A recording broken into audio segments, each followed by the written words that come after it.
Орисниците не са си тръгнали. В старите български вярвания се казва, че на третата вечер след раждането идват орисниците. Те не носят пари, не носят красота, не носят успех. Те носят история, съдба, посока. Дали това е истина? И аз не знам. Обаче има нещо друго. Всеки от нас има своите орисници. Майката, например, бащата, първата учителка, бабата, първата любов, първото предателство, първият човек, който ни е накарал да се почувстваме недостатъчни. Това са хората, които ни казват кои сме.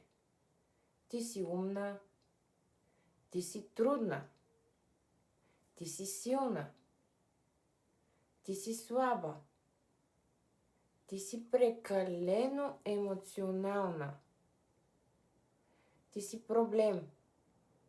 И после човек прекарва половината си живот в това да им вярва, без да съзнава откъде идват тези модели. Другата половина от нашия живот ние губим в това да се освободим от тези думи.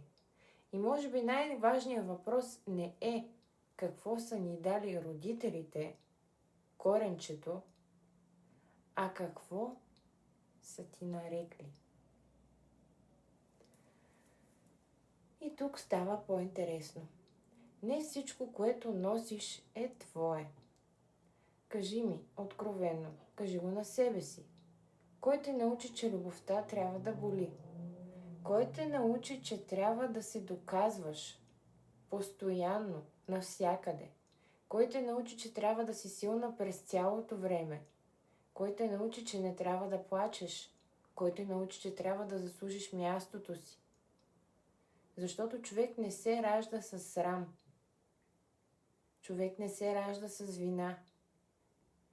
Човешкото същество не се ражда с страх, че не е достатъчен. Като цяло страхът го няма при раждането. Това се научава, приучава, дума по дума, действие след действие, поглед след поглед, мълчание след мълчание, събитие след събитие. И в един ден вече не знаеш кое е твое и кое е останало в теб от някой друг.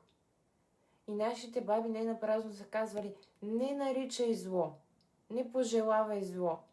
Може би защото са разбирали нещо много по-важно от това, което ние сега